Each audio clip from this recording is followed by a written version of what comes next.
The title of this evening's talk, I'm changing in order to get an insight into the very nature of the talk. It's going to be the art of meditation.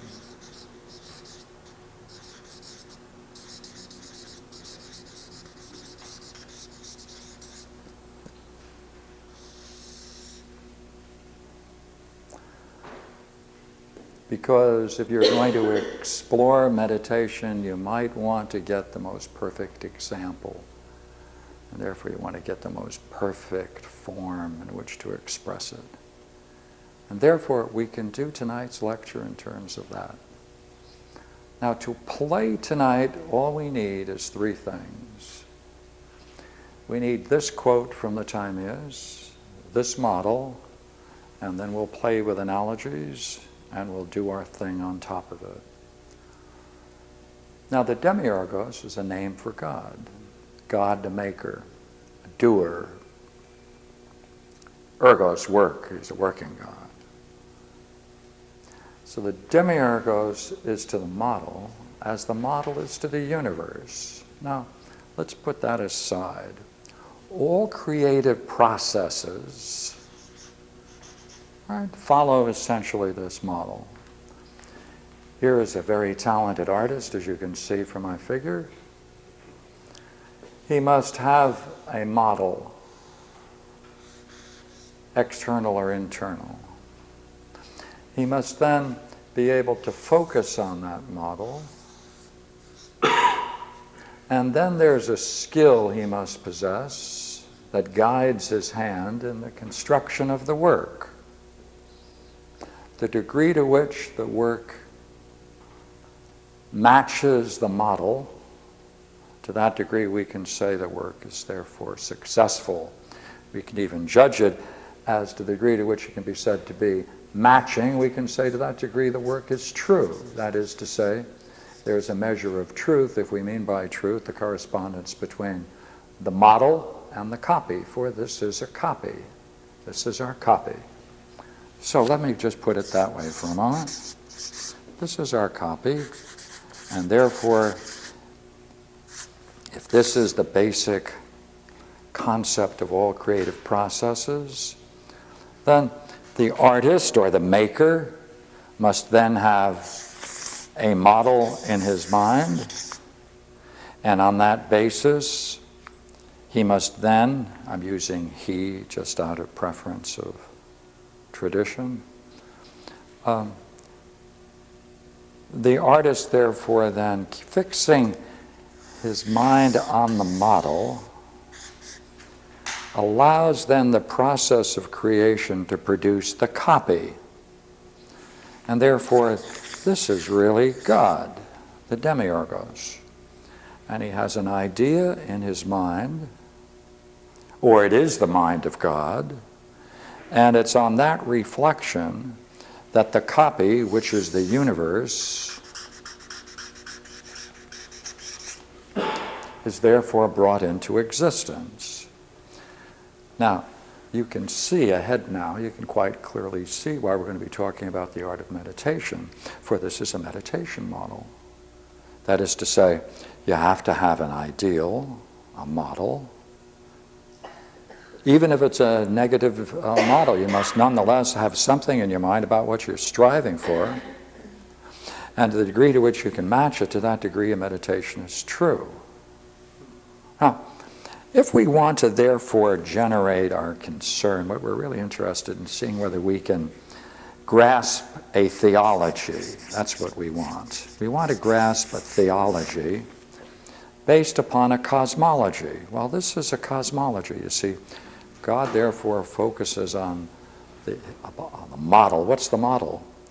The model is himself, because he makes the universe on the image, and the image that he has in his mind, therefore, is going to be himself. Therefore, he's reflecting upon himself. In that reflection, that becomes the model.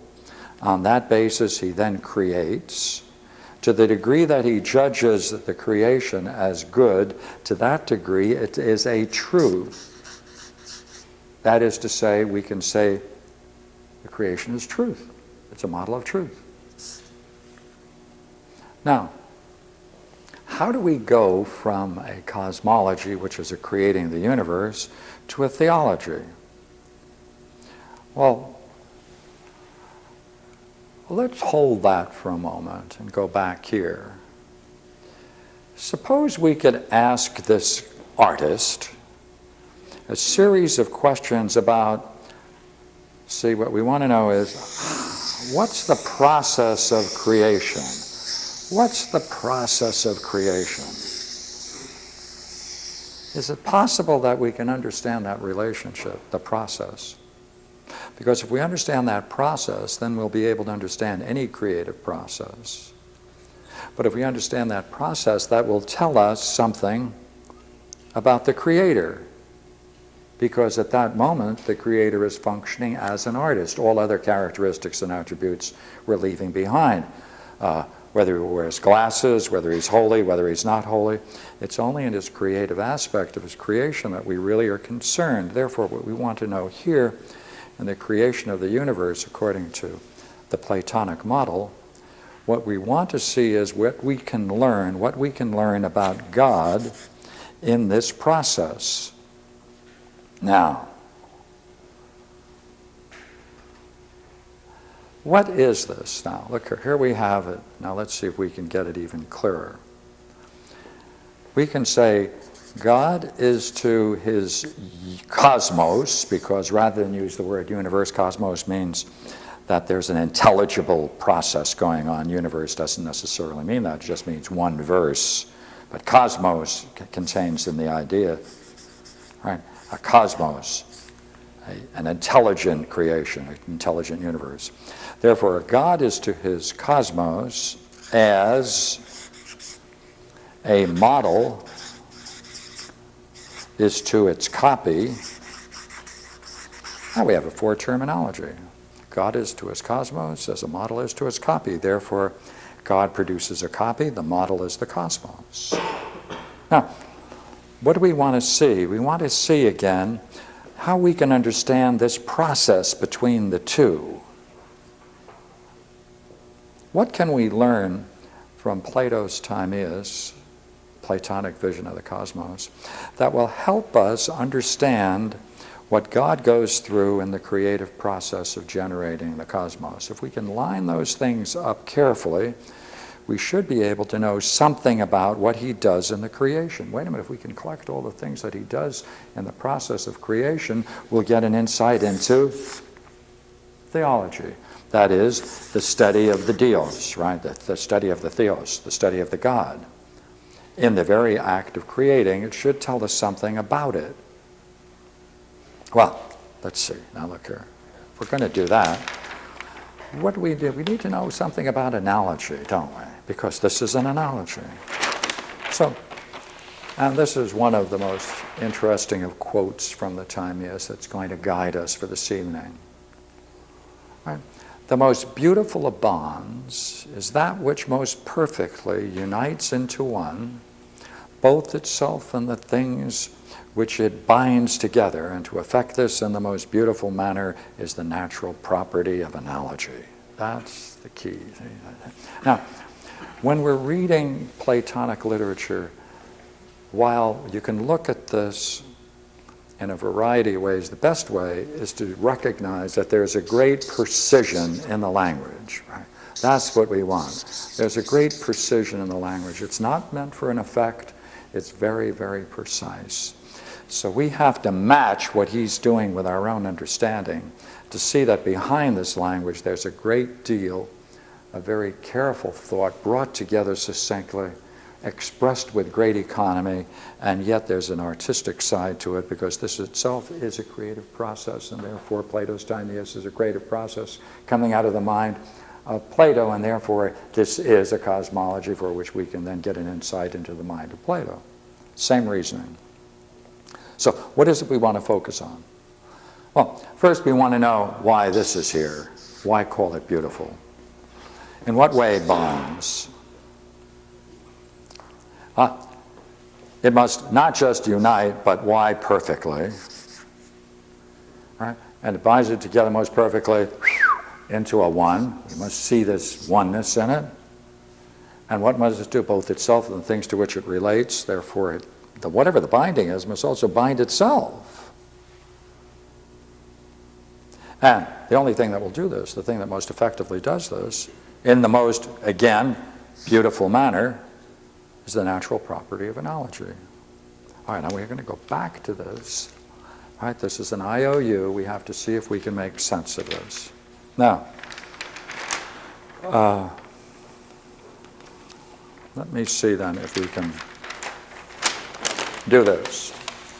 I think we can do the whole thing by just reading, though we could go through the whole Timaeus and see how it operates on many levels. We can take a look at one page and find the basic characters and characteristics of the nature of God in the process of creation in one. I think it's just one page. That's all we need. Good. How about reading for us? Will you? Thank you very much. Okay. Let's do it. Okay. I think it's 29C.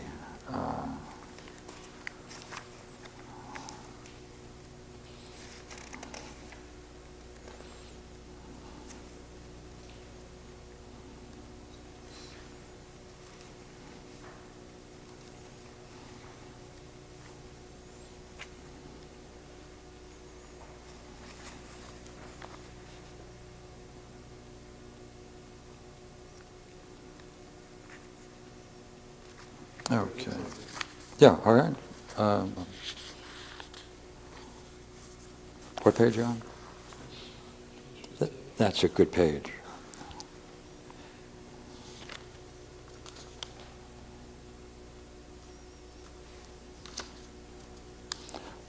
But turn the page to 55, please. Okay, that's a 29E. Okay, now, all we're going to do is, as he reads, we're going to pick up the description of the demiurgos as he goes through the process of creation.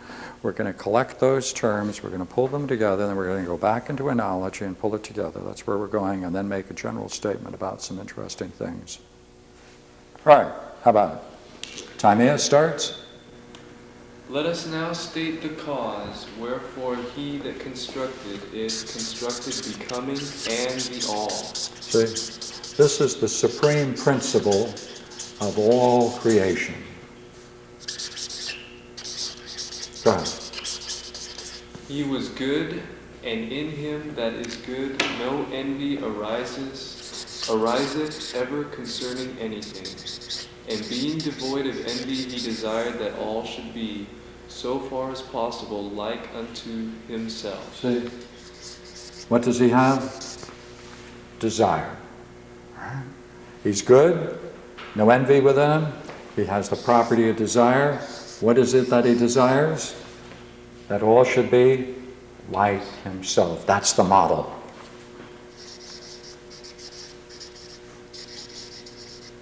Therefore, he reflects upon himself as the model for creation.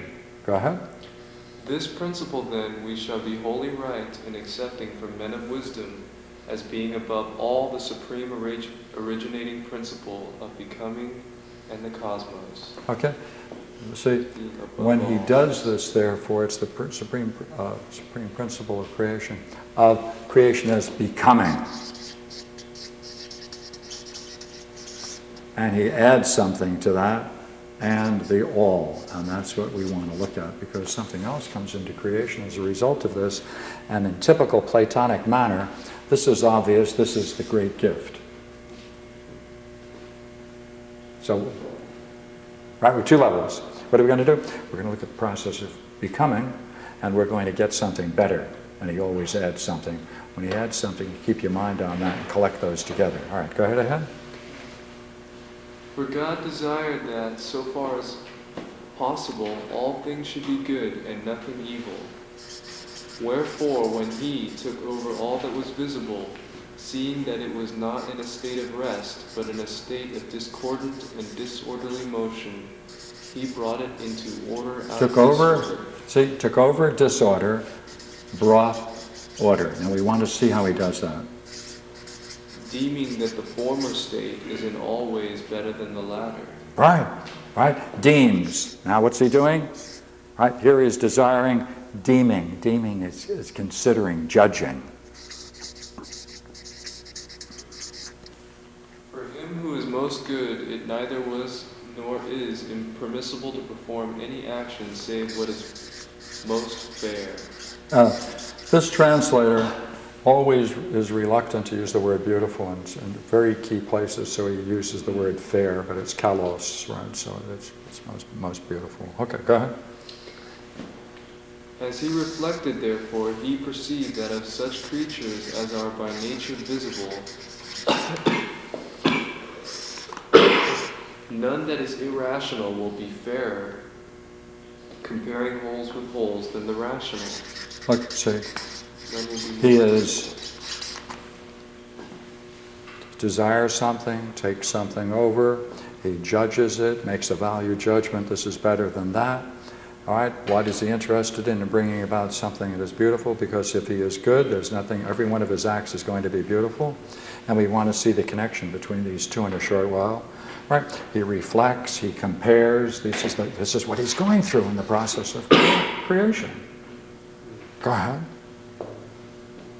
And further, that reason cannot possibly belong to any apart from soul. So look here.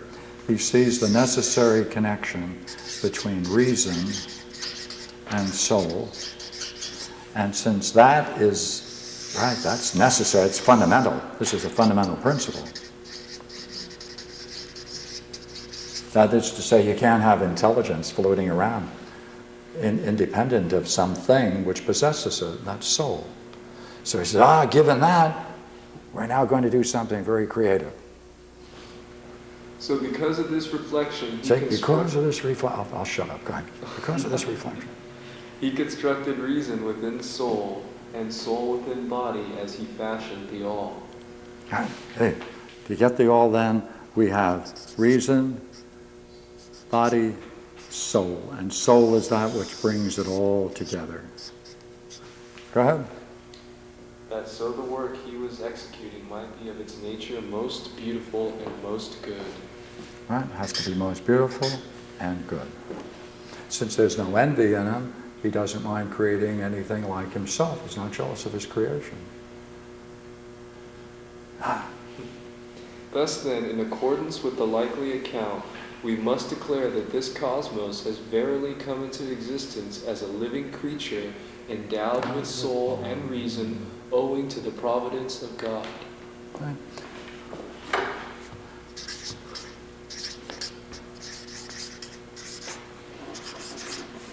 This whole thing. Now, this is a very key word, of course, providence. Right? And we'll return to it in a minute. Go ahead. This being established, we must declare that which comes next in order, in the semblance of which of the living creatures did the constructor of the cosmos construct it. Now, this is step one. Now he's going to go into step two, which is now finding a model for living creatures. This was for the total. And that's all we're doing. All right, now we can go further into this and take a look at the cosmology. We can see how the heavens are created, and the planetary system relates to the Greek diatonic scale. We can see how the mean analogies function, but essentially I'd like to stay here for a while. So that's where we're going to stop for a moment. All right, okay. Now,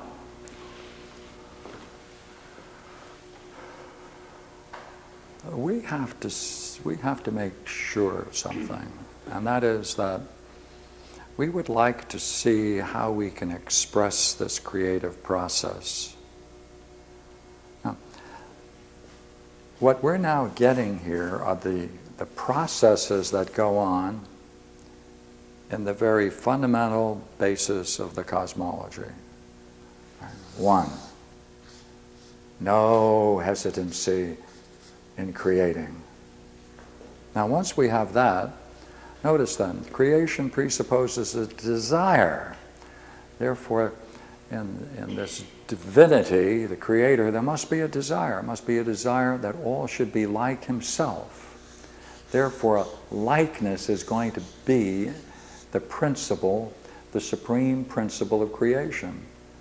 That in order for something to be created in the universe, the first creation, in order for creation to take place, therefore, the condition for creation must be there first, right? The condition must precede the effect, right? The condition, the necessary condition for creation, therefore, is that there must be the possibility for creating a likeness. That's the fundamental thing. That's the supreme principle of all creation. Likeness. Right? So therefore he desires that all should be like himself. What does that mean? That means that which has reason, body, and soul, to that degree, is like himself. Now, that's a very interesting thing, because in a few minutes we want to talk about how he makes soul. Reason, that's easy to see. And they'll be together in a minute. All right? So those are all qualities he possesses? Reason, body, and soul? well, I'm not sure of that, but what would you say these qualities are in the creation? Come on. In the creation? Yeah, what's he doing? Judging. Judging things as necessarily being beautiful. He's reflecting, comparing. What would you call this? It's qualities of soul. Of soul, with or without reason? With reason. Ah. So therefore, the fundamental principle behind all creation is that this likeness must exist, but that's only possible if therefore there is an intelligible principle in the nature of God. Right? And therefore God must be intelligible. Right? The very basis of intelligibility must reside in God. Ah, now look here. What kind of reasoning? See, he looks over all the disorder, and what's he going to do? He's going to bring it to order. He's not creating out of nothing. He's bringing it to order. By the way, those people involved in meditation, what's the first thing they encounter in their own meditation when they begin? It's all disordered. It is all disordered.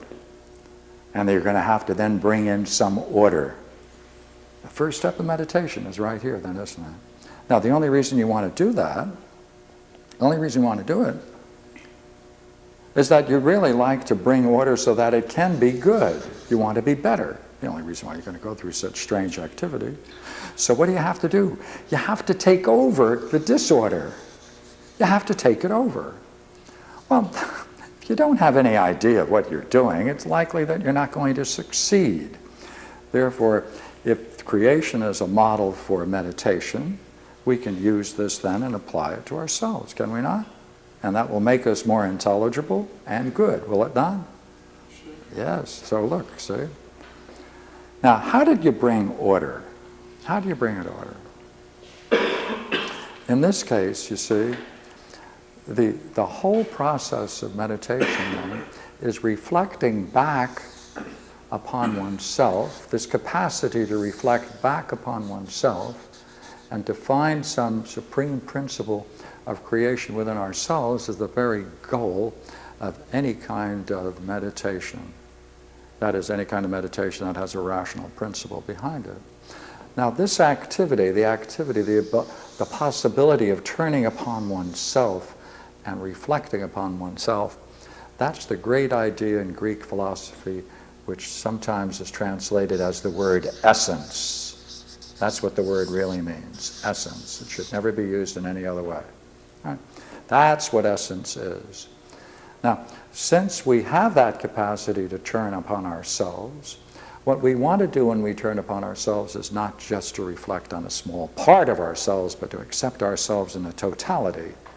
Now, would you not agree there's no physical thing that can turn upon itself at all points? It might be a laborious figure like that very interesting snake that is able to bite its own tail, right? But then that's not turning upon itself in its entirety, only grasping its tail. Therefore, this essence-like movement is only possible for something intelligible. if it is possible to grasp the nature of the self in its entirety. If it's possible to grasp the nature of the self in its entirety, then obviously then this possibility then is significant, because this possibility then of turning upon oneself and grasping the nature of oneself in its totality is the very thing that God's doing in his own creation. He's able to grasp himself in its totality, and grasping that in its totality, he's able to use that as a model in the creation. Yeah, wouldn't it be strange if he was only grasped part of it? Then creation would be only a part. This is what's called, of course, in Greek thought, asousia, anglicizing it. And that's Right. equitable with meditation. Pardon me? That's equitable with meditation. It's the same thing. Equitable in meditation. Equitable. With Hmm? equitable with meditation. No, that's the process of meditation. Ousia. Ousia. Yeah. Ousia is that property in man and in creation and anything intelligible that can turn upon itself and grasp itself in its entirety as a whole, simultaneous whole. Must be simultaneous whole, not as parts, not collectively, not in sequence, but unitarily. Right? Seeing that in a moment, simultaneously, in the moment, is the whole process of grasping the essence of oneself. From the Greek, right? That's the basic idea. Now, sometimes they translate this word as being, but that shouldn't be, because being means something else. All right, now. Look here now. What does it mean? You see, this is a constant activity. Right? It's a constant activity because the creative process is a constant activity. Therefore, in the creation of the universe, it's an ongoing process. Therefore, God is continuously absorbed in reflecting upon himself, and in the very act of absorption in himself is the creation. Now, wait, that's very interesting. How can that be said? Well, let's try it now. Maybe I can use this little piece here. In the Timaeus, there are two terms, same and other. When they use the word same, right, that which is eternally the same and has no variation and is a whole without parts, that is the same thing as he's calling the model. That's the idea in the mind of God. Right, that's the idea in the mind of God. That's that object God reflects upon in order to create the universe. That model, capital I, by the way, not right. That model is called the property of the same. The chaos, the disorder, that's the other. It's that which is ceaselessly changing and turning about and going through its multifarious forms. Therefore, these are the two principles in the universe, same and other. Therefore, in trying to fashion soul, these are the only two things in the universe. Therefore, God took the same and other, and mixed them, and therefore created out of that mixture a new third thing. 1, 2, 3. 1, 2, 3. This then, 1, 2, 3, he mixes these together in a certain ratio, analogical ratios. He mixes these together, using being itself to mix them. That's soul. That's soul. See, that's soul. That becomes soul. Now, if that's soul, then a part of man, by necessity, must be intelligible and must be part of the mind of God, must it not? Because that's part of man. See? Part of man, therefore, necessarily is divine. It must, therefore, in its functioning, be rational, reason. Right? Therefore, this activity must be in the soul. That's what he said a moment ago, didn't he? And therefore, we have a very interesting picture, necessarily, that the soul of man is composed of these three parts brought together into a unity. And in that unity, the highest part is the idea in the mind of God, or the very idea in the mind of God, or the mind of God. Still is possible that it is in all intelligible beings and all intelligible creatures. Therefore, this together is soul. And therefore, necessarily, there is reason within it. Because in that process, now man is going to now turn about and bring about his own unity, his own creation, bringing his own order out of his own disorder. He must then reflect back upon what? What is divine in himself. And therefore he needs an image of the divine in order to meditate. And if you don't have an image of the divine, then you may be doing a lot of things, but you're not in the Platonic game of meditation. This is a Platonic meditation. For the supreme principle of creation is nothing other than man has to work upon himself. Therefore, in our analogy, we can now expand it and say,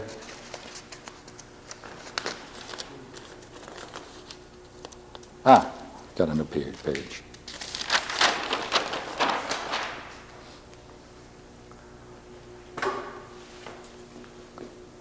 God is to his cosmos as the idea is to its creation, or the cosmos, or, see if we can say, God is to the cosmos. That's a process. Right? It depends upon an idea in the mind of God for that process to take place. 1, 2, the process itself is a rational process, not cold, right, but filled with beauty and goodness. Therefore, on this side, let me then say, you need an idea. You need an idea. You need an idea which you then must focus on. And in that moment of focusing on that, you must then create out of the disorder in your own soul a ordered soul, which will be akin to the same order as the universe.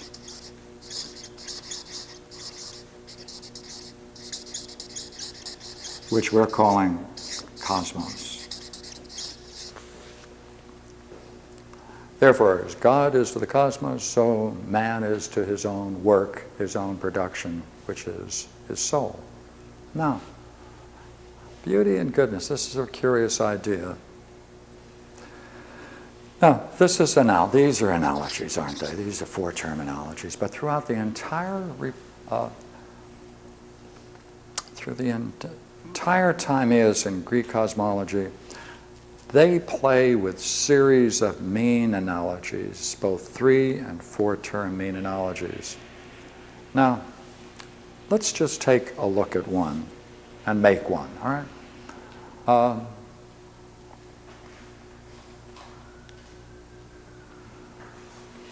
As God is to the idea of creation, so too the idea of creation. Now, creation, remember when I talk, it's always not creation out of nothing, it's always a rearrangement. And I don't know a better word for it than because it's creating, but it's not creating stuff. It's not creating stuff. It's creating beauty. It's creating order. That's out of nothing. That wasn't there. That's the out of nothingness. But it's not out of nothingness in the pure sense because it's out of the idea in the mind of God. So, God is to the idea of creation as the idea of creation in man is to the order in his own soul. So, in that sense, while we're studying the Timaeus as Platonists, you want to study the Timaeus because it's giving you an insight into the process of creation which you can turn then upon yourself. That's the all. Therefore, these are the same, though this is greater and this is lesser. Idea, idea. Therefore, it's basically a three-term mean analogy. Right? A is to B as B is to C. And there are two rules in the transformation of an analogy. The analogy is nothing other than two ratios where the connection between them must be similar. Two ratios that have a basic similarity form an analogy. It's that similarity that's the bond. Let's watch that bond, see. Now, within a ratio you can switch the terms, and between the ratios you can switch the terms. But they must be in the same order. Order, order, order, rational. Must be the same order. So, therefore, B is to A as C is to B. And we can put numbers on this if we like 2 is to 4, right, as 4 is to 8. And if you switch them around, 4 is to 2 as 8 is to 4, same thing. Right? Now, we can now take the second rule and switch the terms in respect to each one. So we can take the first is to the third as the second is to the fourth, or we can take them in that way. Let's take the first is to the third as the second is to the fourth for our next term. Therefore, B is to C as A is to B. And then we can switch that around using our first rule.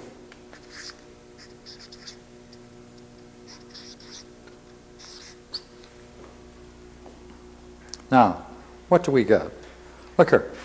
Any time you can fold something over on itself and have the same qualities on both sides of the fold, that's the property of symmetry. Therefore, A,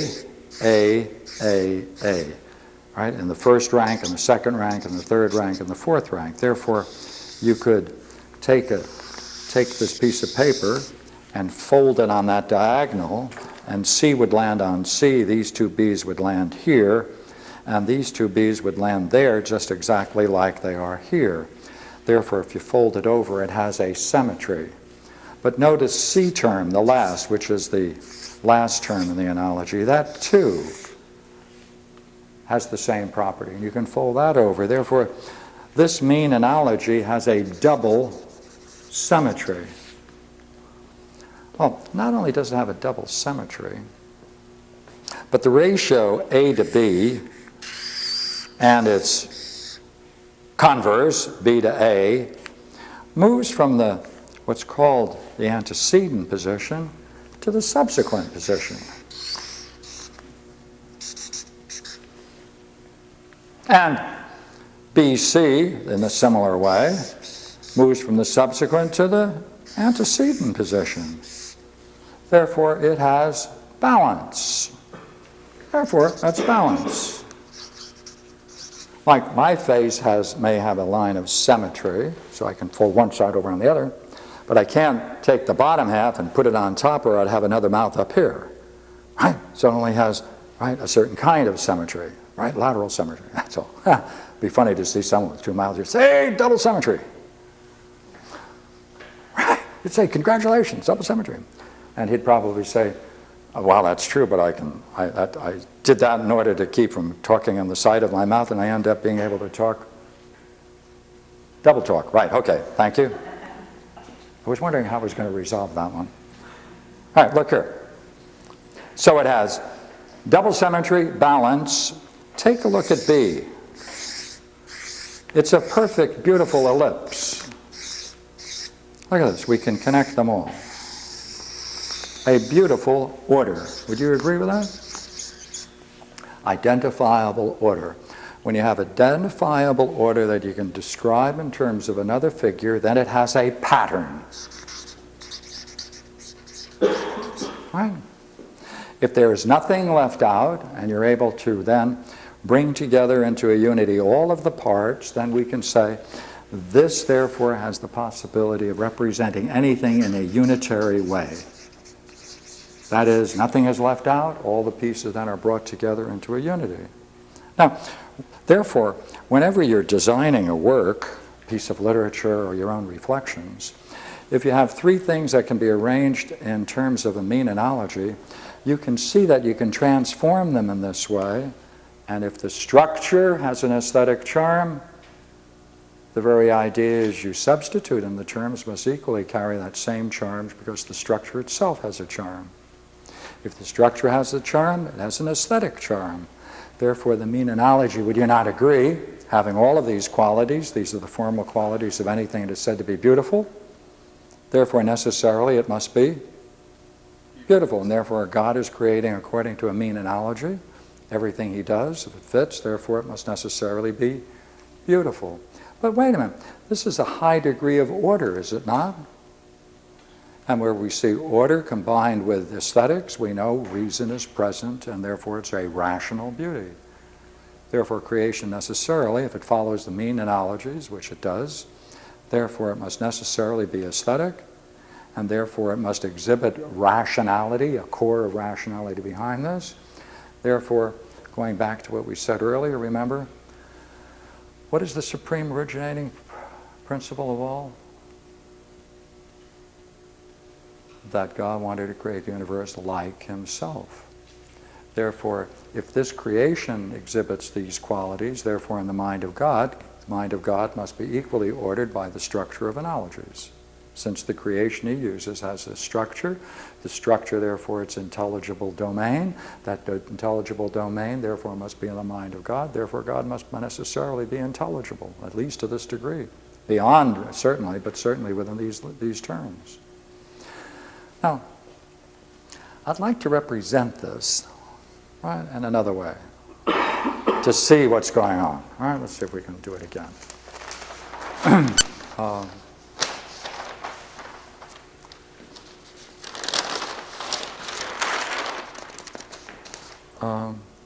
Just symbolically, all right, just symbolically for a moment. Without the terms.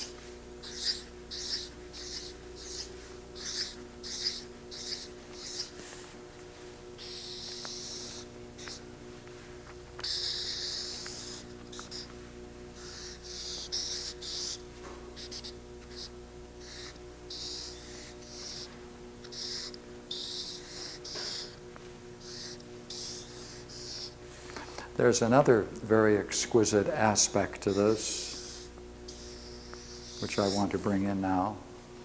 These are called the extreme terms.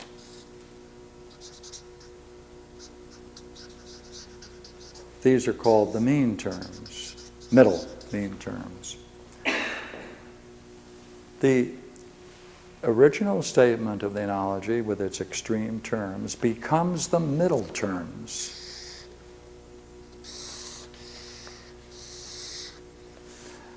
A is to B as B is to C.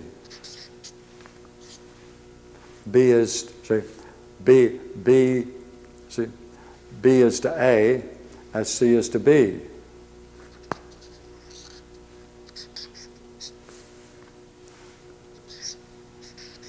Therefore, the mean terms become the extreme terms become the mean terms become the extreme terms in these two transformations.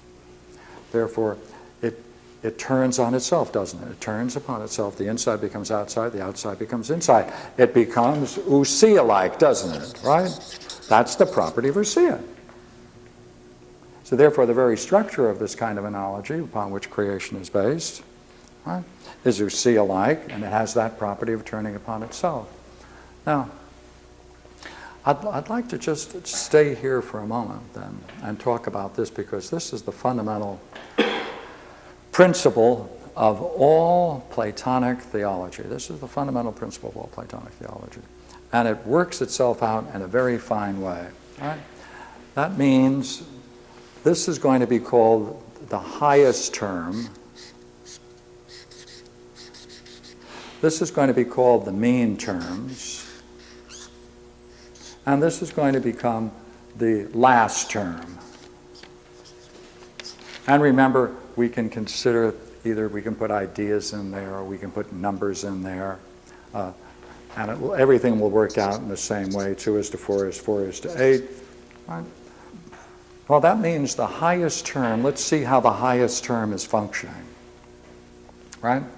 The highest term then moves through all of the places, and therefore what it does, it brings about a unity and order. Now, sometimes you can see this better if we put in personalities. And let me put in the key personalities in the Platonic corpus of works, all right? Socrates' teacher was Diotima. So Socrates was the student, and Socrates then became the teacher to Agathon. Therefore, we have a basic model of the transmission of a teaching. Socrates' teacher was a woman, Diotima of Mantinea, according to the Symposium, right? And she passed the teaching on to Socrates. Socrates then was able to pass that teaching on to Agathon. If you see that, then she has a great teaching with great potency and power, and it's able then to extend that sense of unity in her teaching throughout the entire order. Right? It moves through the entire order. So the teaching is a unity. It moves through the entire order and transforms the entire order into a very interesting unity. Now, what does that mean now? Okay? That means at the same time, simultaneously though, every teacher always has more than they can possibly give the student. The student is able to grasp what the teacher gives, but there's always more in the teacher than there is in any student. The student's challenge is to go beyond what they've been taught and make up that difference as best as they can. Therefore, in this sense, the highest term stands independent of all of the others because of that difference and that difference of profundity. So therefore, let's add to that and say the first term, the highest term, therefore, not only has a unity which moves through the entire order, but correspondingly it remains independent of it and above it, while at the same time extending itself throughout the entire series. Let's take a look at the mean term. All right, the mean term. What is it doing? Well, on the most interesting level, it's standing as the middle, and it's taking something it received and it's passing it on to something else. Therefore, it stands as a mediator between the two, and it's both a receiver, it receives, and it gives, doesn't it? Necessarily. There it is. It's between the two. It's between the two. It receives the teaching. Let's put Diotima in here now. D, right? Socrates, Agathon, so I can then address it much more, right? Which is the same thing as this statement. Right. What does it do? It can reach out to both, right? And it can therefore generate something creatively. It implants in all, see? Socrates, therefore, is able, therefore, to take what is taught and pass it on to the other. And therefore, he's both receives and he gives. And therefore, he makes the unity complete. He makes it a complete order because he's passing it on through the entire thing. He's the intermediary, and he's therefore sometimes called, right? That which judiciously serves the purpose of preserving the teaching in all its purity and passing it on to the other, and therefore he's a mediator. And therefore that middle position is the mediator. All right? Now, as the mediator then, he brings therefore something interesting. He's able then to link he's able to link together.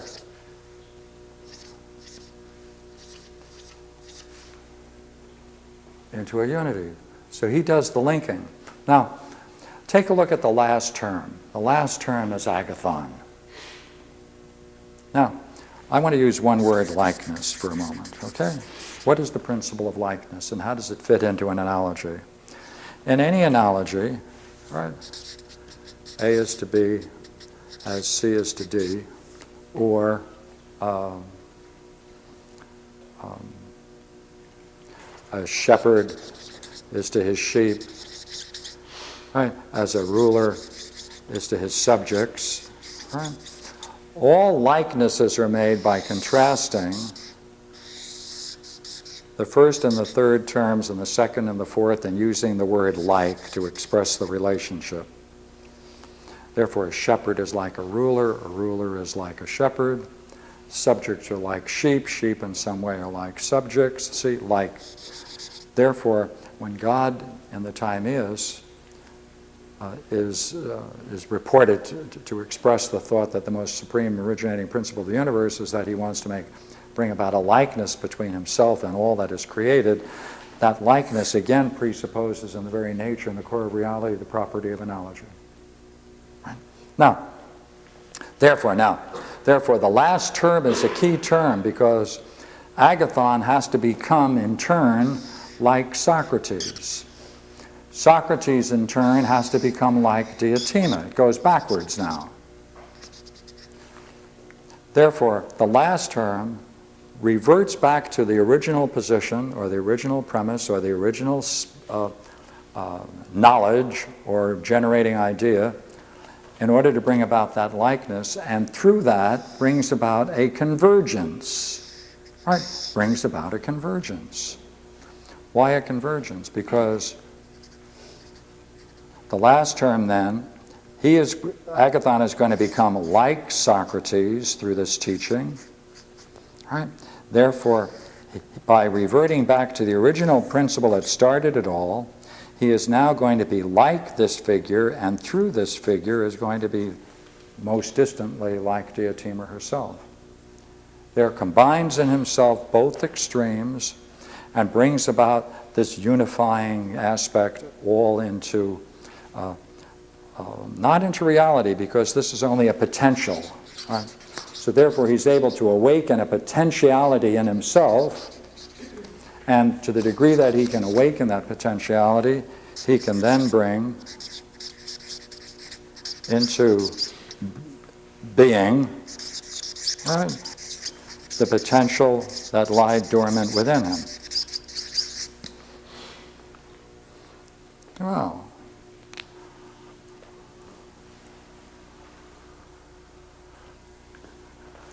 if that's the dynamic behind a mean analogy, right, if that's the dynamic, then the whole thing and all of its transformations is showing a transformative quality of turning upon itself again and again.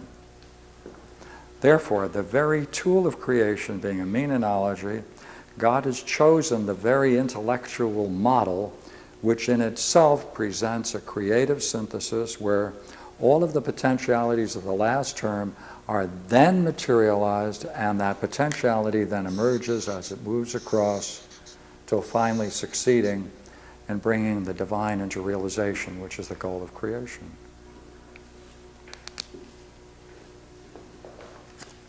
Ah.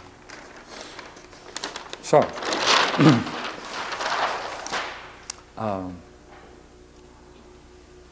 this is only possible in a view of reality where a fundamental goodness is allowed to permeate itself out through all creation. Therefore, this process notice now, this process that the Creator went through and which we must go through if we decide to use this as a model for meditation, this very process awakens all of these kinds of activities in respect to our own turning upon ourselves. Therefore, if it were not for this creation, these qualities would be dormant in the mind of God. Therefore, God needs creation to exercise the creative function. Therefore, there always has been a creation. There never will be a time when there wasn't any creation, because the overflowing will of God must be creative, and being creative, it exercises all of these qualities.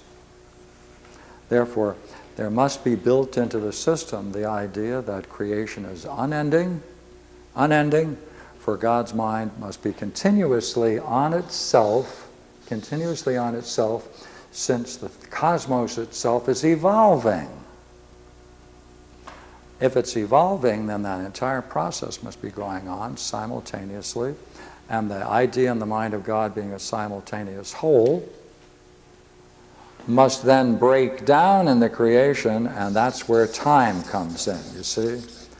Because when you have an idea that's a simultaneous whole brought into a unity, all together, no differentiation, that's the meaning of the term eternity. That's what eternity is, a simultaneous whole. Therefore, going from the model to its copy, eternity becomes a copy. The copy of eternity is time, for time is a moving image of eternity. That's what it is. It's a process. The process of eternity, as it proceeds into its creative function and bringing about a copy, transforms itself into time. 3 properties of time, past, present, and future, is an unending process, and it is nothing other than an unfolding of eternity in sequential developments. Therefore, the idea in the mind of God is a simultaneous whole. It's in a model of eternity, but in the creation process, it emerges into time, and through time, and in the whole process of time, God then can reflect, and in that reflection, this is nothing other than a continuous meditation. Therefore, if you have an object of contemplation, right, then you should be able to reason about it. You should then judge. You should then, by necessity, it must be beautiful. Must have the capability of reflecting upon it and comparing and judging, so that you can bring and fashion out of the disorder of your own soul a high degree of order. And in that order, there's a clarity, and in that clarity, one can then see the nature of the idea of contemplating. What's that idea? Nothing other than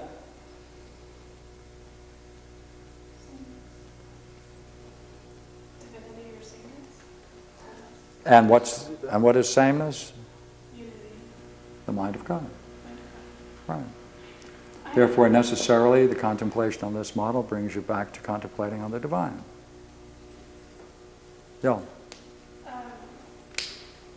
If the creation is continually evolving, would that mean that the mind of God is continually evolving? And No, the mind isn't. The creative process is continuously going on. It is a creative process that's going on. The idea in the mind of God is a totality, right? It exists complete, simultaneous whole. All of it's all there. so then how can the creation change if it's...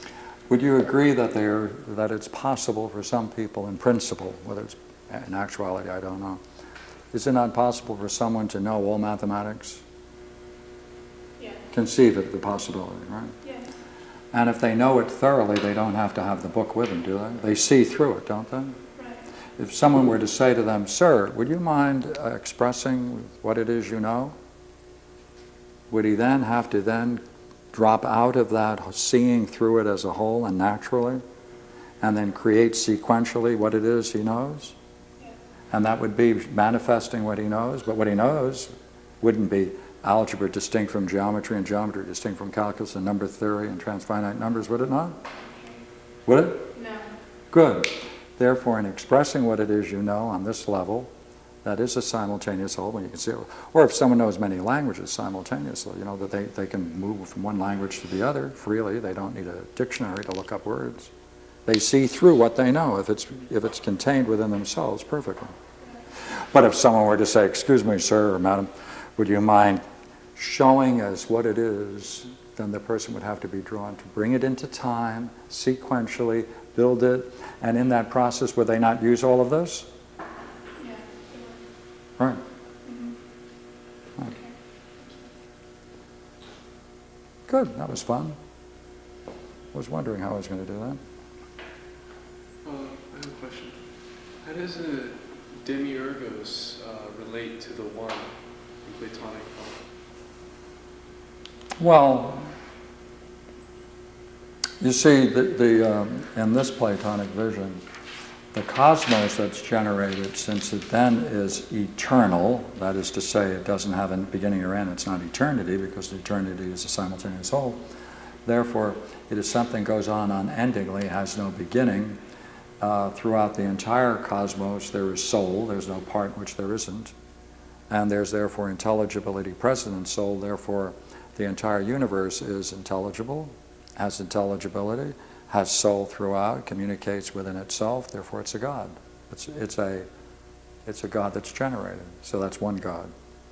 Two, the idea in the mind of God, that theologically is the Son of God. The first creation is the idea in the mind of God, that's what it's called, Son of God. First creation, that's a God. The God that uses the Son of God as a model for creation, right? That's a third, right? And the fourth is God independent of that process, so there are four ideas of God, right? Sometimes called Father, Father Maker, Maker Father Maker, right? So going back, the idea in the mind of God, that is called in Platonic language, unfortunately, forms. So it's a bad word. It's really idea. It's the idea in the mind of God, a simultaneous whole. That's a oneness. Right? That's a oneness. Right? That oneness is the mind of God. Right? Therefore, it represents the intelligibility of God. But it is a oneness, is it not? And would you not agree anything that has the property of ness, quality, redness, presupposes there must be red independent of the redness that you apply. Okay. Right? Therefore, if the highest idea, which is in the mind of God, is a oneness, it presupposes the existence of a, that's the highest notion of God, theologically. So that's the relationship between the two. No, the demiurgos is actively using it. And if you have a pure idea of God, no activity can be assumed. Because it wouldn't be a one. It would be God and an acting, two. Right. One. Please. The supreme principle of creation is that God has a desire to create a likeness. Mm-hmm. Where is the authority or logic for that? Why would not God want to create an unlikeness? Oh. Something different than... Yeah.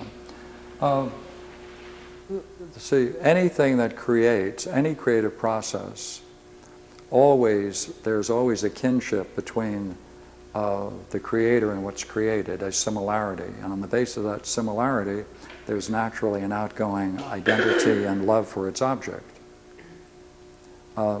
Love and identity most freely flow between like things rather than unlike things. The greater degree two things are unlike one another, the more difficult it is to have a communication, a likeness, a love, and a respect for the things. Therefore, the first creation is going to be a step from, see, if the nature of God is one, then the first thing that can be created must be a oneness. For that difference between the two is so slight that therefore there is so much a similarity between the two that there can be a communication, a binding between the two. What naturally follows from oneness is a unity. What follows from a unity is a union. What follows from a union is a wholeness. What follows from a wholeness is a whole. Each one of these is a step further down where an additional degree of difference emerges. So theologically, the reason why God created something like himself rather than unlike himself, that if it were like himself, necessarily, this is where we were going to explore, there it is, providence. Right? The idea of providence means that there must be something that is, that sees beyond intellect, prior to vidhi, mind, that which is prior to mind that brings about a goodness. That's providence. That which is prior to it must be a goodness, and that goodness therefore must necessarily be an accompaniment. Let's put it another way.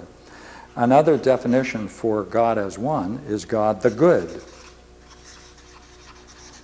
And there's an essential unity between the idea of the one and the good.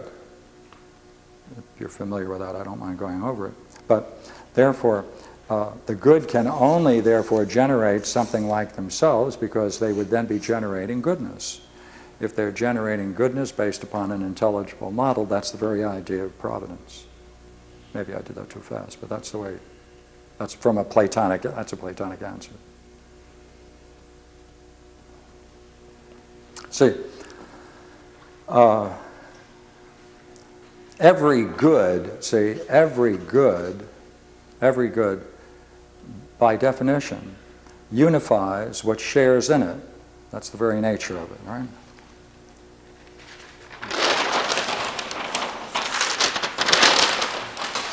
Right? See, if something is good for every good, right? Every good, if there is a good, necessarily then, what shares in it, to the degree that it shares in it, it unifies what shares in it. That is, if there's a relationship between the good and the one. If they are identical, just work down on the assumption for a moment they're identical, therefore it would follow, would it not? Every good, therefore, must necessarily unify whatever shares in it. And if it shares in it and therefore is unified, to that degree it is becoming good. To that degree it's unified. And therefore all union must necessarily be good, because it must follow, therefore, if it unifies from the good, therefore all union must be good. Right? And if what unifies is good, and all union is good, therefore there's going to be an identity between the idea of the good and the one. Right? For if indeed, you can go further, you can say, if indeed the good brings about the wholeness of all beings, if that's what it does, but what makes good, pardon me, if the good brings about the wholeness of all beings, but what makes whole is the one, because from the idea of one, you have one, oneness, unity, wholeness, whole. Therefore, if the good brings about a wholeness, but what makes whole is the one, then the good for those it is present to, right, for those it is present to or shares in it, to that very degree it makes it one, since unifying is a quality of one. Right? I mean, this is Platonic reasoning. I hope I'm not going, we're going together, I presume.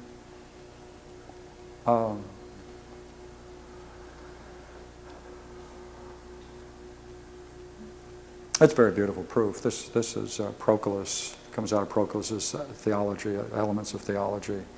And if you're into it, it's this proposition 13, elements of theology. Take the other side, and if the one on the other part brings together,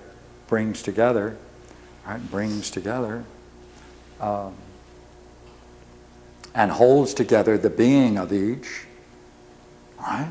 So that's the other side of it. If it brings together and holds together the being of each, then to that degree it perfects it.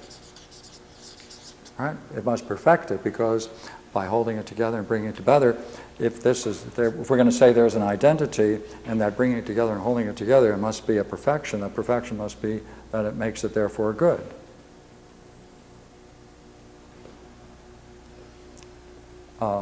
Which is a very beautiful proof.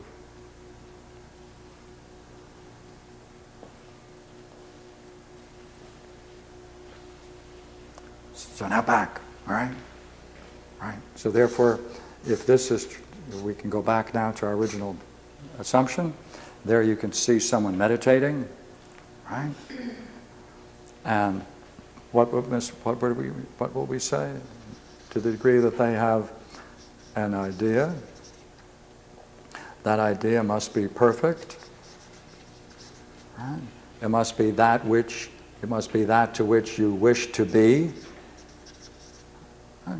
And therefore, you have to then bring about nothing new. You don't have to bring anything new. Right? Nothing new. It just means you must then discover how to order what's blocking that ideal from emerging. And therefore you have to then constantly make a judgment between the order you seek and the disorder you experience. Right? And therefore you have to make a judgment about how to deal with the disorder, because you're trying to bring about that likeness. So the process of meditation is not to bring in something, but to discover how to order the disorder. So what you really are doing when you're meditating according to the Platonic ideal is you're really looking at the difficulties. You're not trying to imagine yourself into a goodness, but you're trying to bring about out of the disorder an order. You have to see how to move around, find out, hey, why are they discordant? And when you do that, you're judging, you're beautifying, you're making good. Right. Thank you. I think I've ran out of gas.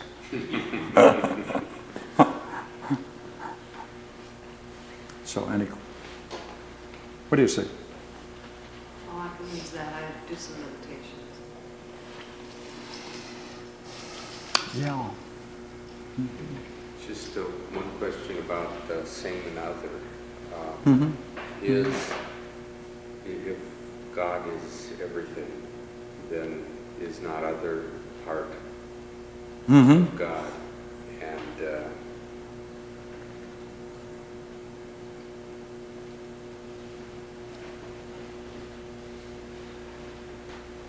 then is other considered likeness? Well, you have a great question. You see, because in the time is what few people get to is that issue. So you have a great one. If I understand your question, let me give it back to you, make sure. Then where did the disorder come from? Yeah. Right, where did the disorder come from? Could it not be used as a tool to then differentiate the value of the order? Because by having something that's not something yet, then you have a way to experience, to gauge value by comparing it to something that is not of value.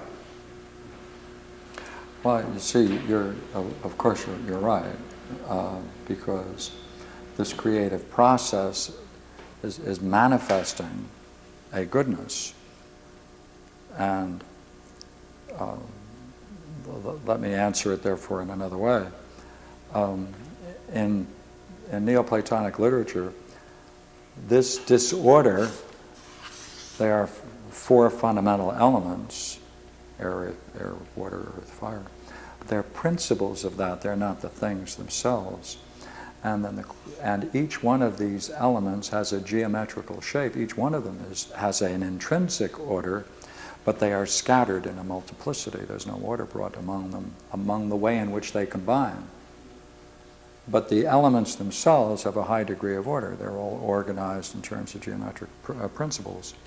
So therefore, the question in this literature is, okay, now, what is the very substance of this disorder? And you have to read the Timaeus carefully for that. And it's really lovely because in one place, he doesn't tell you what it is, but he'll tell you what it's like. And he says it's like gold. It's like gold. Shiny, brilliant. It's like gold. So you might ask, wait a minute, that's rather strange. Yeah, well, it can be disordered. Gold can be disordered, or something like gold can be disordered, scattered. Right? So what he's doing is bringing it into order. Now, the reason that's so interesting is that the idea of being in the Republic, with a capital B, the very substance of the nature of reality, is when it is experienced as the most brilliant light of being, numinosity or luminosity, depending upon which theology you're in. But and that experience of divine radiance, therefore, is very akin, therefore, to the very structure of the substance of reality before the ordering. So, the theological interesting question is, does that mean, therefore, it's all God? And he just brought about himself? He brought about an intrinsic order within his own domain? He wanted to make it much more like the ideal he himself had? I'll leave you, that's where I'm at with it. Now, on the highest level, that seems to be the question. Because, see, he's going back to the model. He is, in order to create, he has to go back to the idea and use that to bring order. Well, before he did that, if you can talk about it in that language, it could not have been capable of being a model. Well then, is this what he's looking at? The mind of God? Is that what's being ordered? So with this theological riddle, pardon me? He's in the same game of meditation as the rest of That's right. That would mean that God is meditating. And that's what it's saying. See, that's what they say. God is meditating on the idea of creation. And our problem is, of course, that we see everything through the senses, and therefore we only see what the senses allow us to see. Perhaps if we could see directly with that intelligible part of our being, maybe we would be seeing the same thing as the nature of God, because one of the parts of man is the mind of God, isn't it? 1, 2, 3. The same idea of saying. That which is eternal always is, no change, which is the mind of God. So is that problem of the senses disorder? Pardon? Is that problem you were mentioning with when our perception, is that disorder? No, the price we pay for experiencing is that we go through the senses. Right. Is that where we find disorder? Is that experience? No, of the senses? you can find order. The problem is not that we perceive through the senses, but that we make conclusions on the basis of the senses. That is inappropriate. So it's the conception. Like, Based on the because I can hit that, I'm going to call it real. Though it's already gone, it's past. It endures in the present in some mysterious way. Right, but some people will say, since I can hit it, it's real. Right, or because I can see it, therefore it must be the way I see it. And all of these other riddles follow from principles of perception. Oh, okay. Oh, right. So that's where we find the disorder? The riddles? No, see,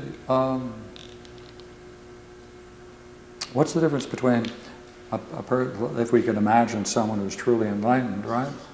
They'd probably be wearing glasses. I mean, they're going to reach for a glass of water. They're going to reach for this. They're going to reach for that. They're going to see things. They're going to drive a car. Well, they're still using the senses in the same way you and I are. What's the difference? They're going to eat the same thing. We're going to eat food. They're going to do a whole bunch of things in the same way we are. What's the essential difference? They don't think about it? No, well, then he's a fool. You mean that he couldn't take a driver's test? I mean, I know from people I know very well that they tell me it's impossible to pass a driver's test unless you have some thinking going on. Right. Right? So if this is a truly wise person of the highest sense, right, he should be able to pass a driver's test, should he not? Then he's thinking. Therefore, thinking is not the problem for man. Right? Zen Buddhism's idea that thinking is an illness of the mind or a sickness of the mind doesn't apply. It's the beliefs that obscure, it's the conclusions we draw that are erroneous that cause us the problems we have. Got it. Yeah, yeah, yeah. Thank you. Well.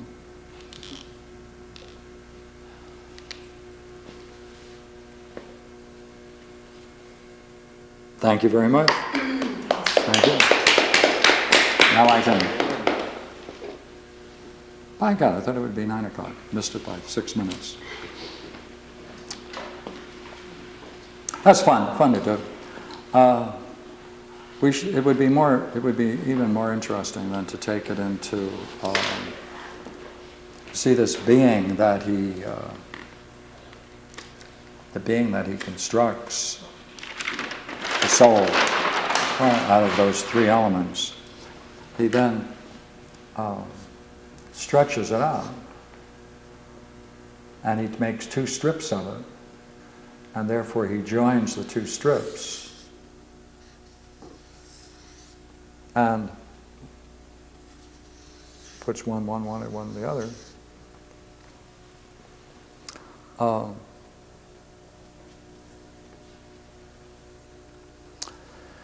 And then he tilts it to 23 degrees.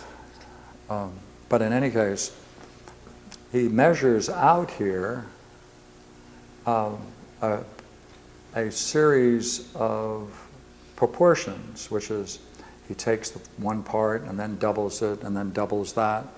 So you have 1, 2, 4, and 8. Then he takes the other strip, and he's going to tie them together later. So he has 1, takes 3, right? And he takes 1, 3, 9, and 27, right? And take it as if they were holes, and that's where he's going to locate the planets. And the distance between these, between any 2 numbers, he's going to then structure it in such a way that there will always be 2 means between the intervals. One will be an arithmetic and the other will be a geometric mean. And therefore, when you then put this together in the cosmos, you have all the positions for the heavenly bodies rotating, and that same ratio between the arithmetic and the harmonic mean is going to provide you with the same ratio that creates the Greek diatonic musical scale. And that's fun to do. Maybe next time we'll do it. I like that. So, thank you very much for attending, and fun.